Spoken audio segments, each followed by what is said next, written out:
Assalamualaikum warahmatullahi wabarakatuh. Alhamdulillahirabbil alamin.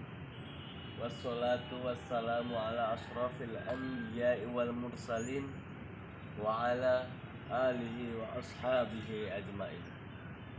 Asyhadu an la ilaha illallah wahdahu la syarikalah wa asyhadu anna Muhammadan abduhu wa rasuluh alladzi la nabiyya ba'da amma ba'. Yang pertama dan yang paling utama, marilah kita panjatkan puji syukur kehadirat Allah Subhanahu wa taala, yang mana Allah Subhanahu wa taala telah memberikan nikmat kepada kita yang sangat banyak jumlahnya dan tak terhitung jumlahnya. Terutama nikmat kesehatan dan yang paling utama nikmat iman dan Islam. Kemudian sholawat bertangkaikan salam kita sampaikan kepada Nabi junjungan kita, yakni Nabi Muhammad Sallallahu Alaihi Wasallam, yang mana dialah telah merombak yang dulunya zaman jahiliyah menuju zaman Islamiyah. Semoga di yaumil kelak kita mendapatkan syafaatnya. Amin amin ya rabbal alamin. Adapun maksud saya di sini yakni untuk memaparkan tugas kuliah saya, yaitu dengan mata kuliah praktikum manajemen lembaga dakwah.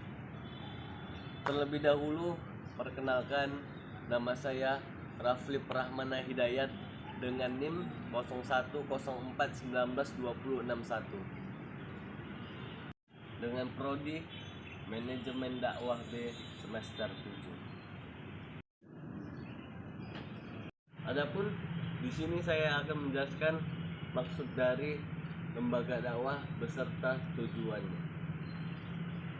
Jadi, lembaga dakwah pada hakikatnya adalah sebuah tindakan mengelompokkan seperti subjek dan objek dakwah. Kemudian ada beberapa potensi yang rasional bagi lembaga dakwah untuk dapat mengembangkan agama Islam. Kemudian untuk dapat memajukan umat beserta keikutsertaannya untuk mensukseskan dalam pembangunan nasional. Kemudian berdasarkan surat keputusan Menteri Agama nomor 6 tahun 1979 tentang susunan organisasi Departemen Agama, lembaga dakwah dimaksudkan adalah semua organisasi Islam, baik sifatnya lokal, berlevel daerah atau nasional. Secara terperinci dalam keputusan Menteri Agama tersebut akan dijelaskan bahwa lembaga dakwah itu meliputi 4 kelompok organisasi. Nah, jadi adapun 4 kelompok organisasi itu, yang pertama yaitu badan dakwah, kemudian yang kedua majelis taklim, kemudian yang ketiga pengajian-pengajian, dan kemudian yang keempat yaitu organisasi kemakmuran masjid atau musola. Selanjutnya saya akan menjelaskan tentang 4 organisasi Islam atau 4 kelompok yang saya maksudkan tadi. Yang pertama yaitu adalah badan dakwah. Badan dakwah adalah organisasi Islam yang bersifat umum, dan organisasi ini memungkinkan berbagai kegiatan masalah seperti pendidikan, ekonomi, keterampilan, dan hal yang lain sebagainya, termasuk juga sosialisasi.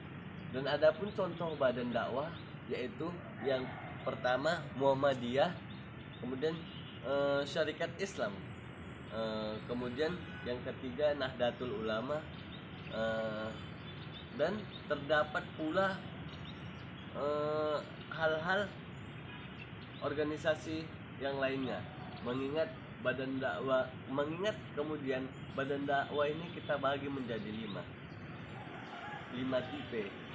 Yang pertama yaitu badan dakwah Indo seperti Muhammadiyah, Syarikat Islam, Al-Irsyad, Persis, Nahdlatul Ulama, kemudian Majelis Dakwah Islam GUPPI, kemudian Asy-Syafi'iyah, At-Tahririyah, dan Al-Khairat di Palu.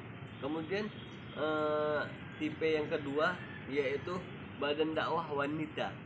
Nah, badan dakwah wanita ini seperti Aisyah, Muslimat, NU, Fatayat NU, dan lain sebagainya.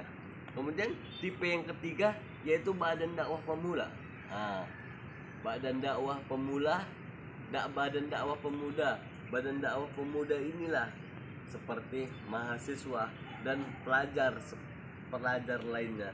Seperti contohnya organisasi di mahasiswa yaitu PMI, HMI, Pemuda Ansor, pemuda lainnya, dan lain sebagainya. Kemudian tipe yang keempat yaitu badan dakwah khusus, dan tipe yang kelima yaitu badan dakwah remaja masjid. Selanjutnya pengelompokan organisasi. Nah, pengelompokan organisasi yang tadi yaitu badan dakwah. Nah, kemudian yang kedua yaitu majelis taklim. Kita ketahui bersama majelis taklim adalah organisasi penyelenggara pendidikan non formal. Nah, organisasi ini berjalan di bidang agama Islam dan dianjurkan untuk orang dewasa.